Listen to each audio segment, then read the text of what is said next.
Doctor साहब को NDRF की टीम बचाते हुए।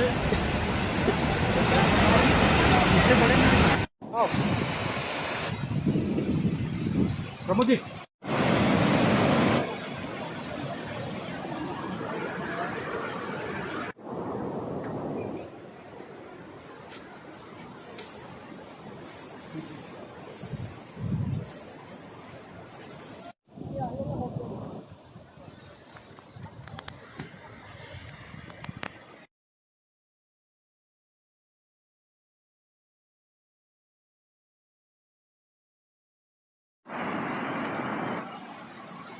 Traveling is always a risk, but a far greater risk is never stepping out of your comfort zone. Because if you don't travel, you don't grow.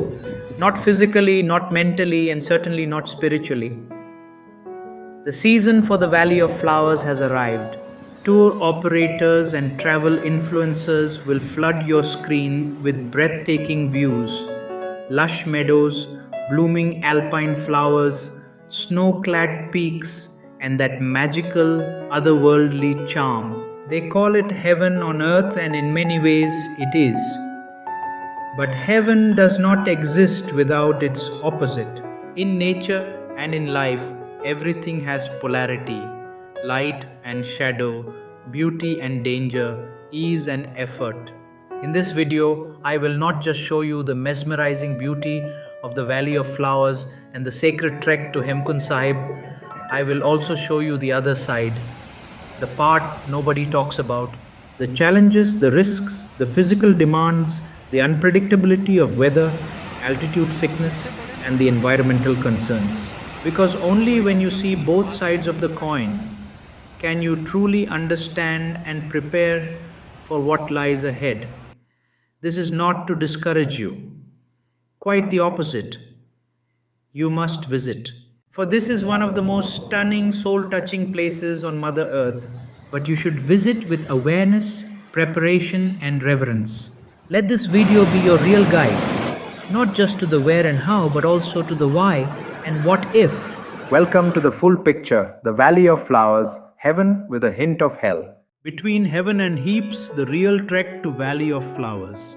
They say the trek to the Valley of Flowers is a walk into paradise, and they're absolutely right.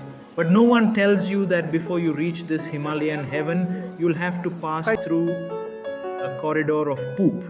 Yes, you heard that right. Let's start with the 1 kilometer walk from Gangaria to the valley entrance. It sounds magical. Alpine air, morning mist, and wildflowers ready to bloom. But the reality? That very first stretch is lined with mule stables on both sides. And with stables comes dung diplomacy. The path is often slippery, not because of ice or rain, but because water from the stables mixes with mule poop, forming an aromatic welcome mat that you can't unsmell. The stink, it's spiritual. It doesn't just waft, it penetrates your being, reminding you that this is not just a flower trek, it's also a trial of senses. And the Govindghat to Gangaria stretch, equally paradoxical. On one side, you have the mighty Alaknanda river, roaring alongside like a divine guardian. The views are spectacular. Waterfalls gushing from cliffs, mossy rocks, chirping birds, and misty pine forests that feel like a postcard from some untouched realm. But then comes the mule train. Hundreds of mules ferrying humans, luggage, rice bags, and sometimes aunties in pink cardigans who are humming bhajans. The path becomes narrow, muddy, and let's just say, landmines of the digestive kind await every few steps. The trick is to keep looking up, literally and metaphorically. Look up to the snow peaks, the fluttering prayer flags, and the smiles of fellow pilgrims who are just as unprepared for the olfactory onslaught. This is the trek's strange magic. It humbles you. You come seeking beauty, and beauty is indeed everywhere. But it's layered with reality. And that's what makes this journey transformative. It's not a touristy stroll, it's a pilgrimage of body, breath, and bowel tolerance. So, don't be discouraged. Come prepared, mentally, emotionally, and with a good pair of waterproof shoes. Because in the end, the Valley of Flowers is so ethereal It'll make you forget the poop-stained socks. Almost. Most people just walk. They walk and walk, but without knowing what they're supposed to see. One friend of mine once said, "Yaar, it's the same as Rishikesh, mountains and rivers, what's the big deal?" That's when I realized, it's not about what you see with your eyes, it's about what you understand with your mind. This is the first bridge we crossed. The river flowing beneath is the Pushpawati river. She isn't just any stream. She's the one that irrigates the entire valley of flowers, breathing life into every petal you'll ever see here. But wait, here's the best part no one tells you. The Pushpawati river originates from the Tipra glacier, way up above. So technically, if you haven't seen the Tipra glacier, have you really seen the Valley of Flowers? Our entire group missed it. So yes, next time you go, make sure you look up and try to spot the Tipra glacier. Now most people proudly say, "We've seen the sacred lake of Hemkund Sahib." Yes, you have. But did you know that the stream from that very lake quietly makes its way down and joins the Pushpawati river up ahead? The sacred and the floral meet, isn't that poetic? And here's a legend for your soul. It is said that when the Pandavas were in exile, they passed through this valley. The river was covered with countless flowers, and the entire region was drenched in fragrance. Overwhelmed by the divine scent and beauty, they named this river Pushpawati, the one filled with flowers. So, dear traveler, don't just walk. Observe, listen, smell, wonder. Because if all you see is rocks and rivers, you've missed the point of this sacred geography. So, after you survive that unforgettable 1 kilometer stretch, the stables, the slush, the stink, you finally arrive at the entrance gate to the Valley of Flowers. But don't celebrate too soon. Here comes the checkpoint, often crowded with tourists, guides, mules, and a lot of confusion. The queue moves slowly, and that's why I say start early, because the later you begin the trek, the higher the chance you'll have to return halfway. This is not a nature walk. This is a real climb. Steep, rocky, zigzag trails that test your stamina and will. I've seen people stuck midway, frozen in dilemma. Should I go up or just turn back?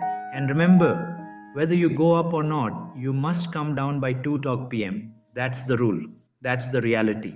Now, for those who reach the topmost ridge where the slope flattens, you'll see people just sitting there, exhausted, unaware that this is only the beginning. Because from there, the actual Valley of Flowers begins, and it's another 4 kilometers of walking inside the valley. The valley's secret, timing is everything. They say the Valley of Flowers has 500 plus plant species, around 542 if you want to be precise. But don't be fooled, you won't see all of them in June. In early June, the valley is still waking up, mostly just grass, half dried, half green. From mid-July, you'll start to spot 4 or 5 flower species here and there, scattered like early brush strokes on a green canvas. But if you want to see the valley in its true divine form, come between 10th to 20th August. That's when the miracle happens. You stand in one spot and the grass is white with flowers. You look left, it's purple. Turn right, yellow. Ahead, a carpet of pinks, reds, blues. It's like walking through a living rainbow, stretching as far as the eyes can see. That is when you're truly in the Valley of Flowers. If you're brave enough, go further. Now, if you still have strength left, I urge you to keep walking. Try to reach near the Tipra glacier where the Pushpawati river is born. The walk takes you across streams, slippery boulders and narrow paths. If it's raining, it becomes tricky. And if you're alone, it can feel eerie, even dangerous.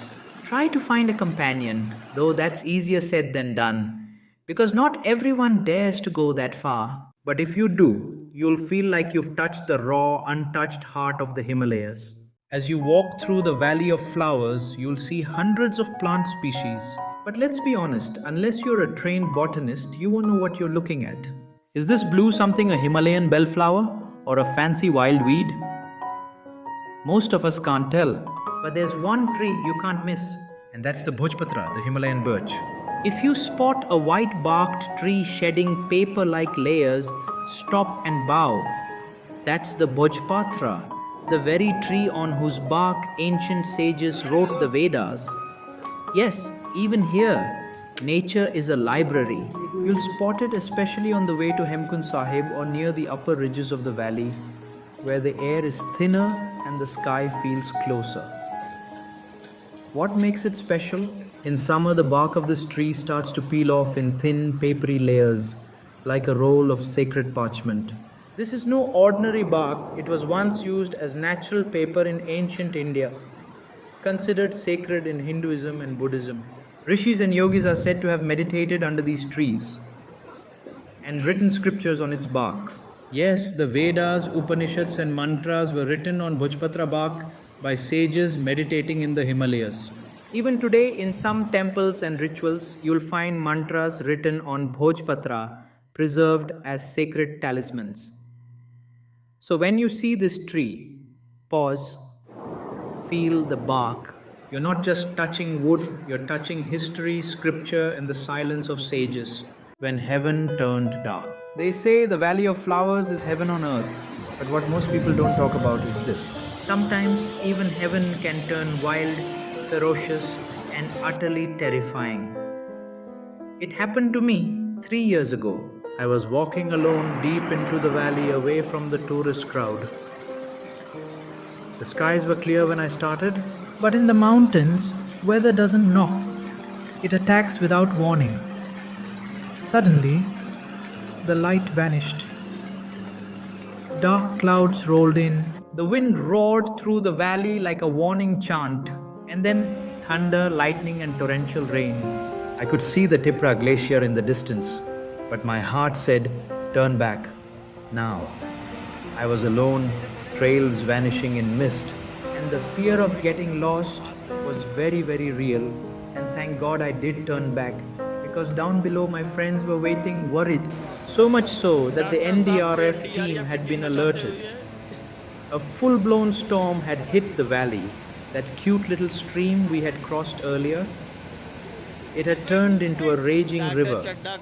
We couldn't cross alone, so we formed a human chain, holding each other's hands, wading across icy water, unsure of our footing, while rain hammered our faces and the NDRF team shouted, "Hurry, down, landslide zone."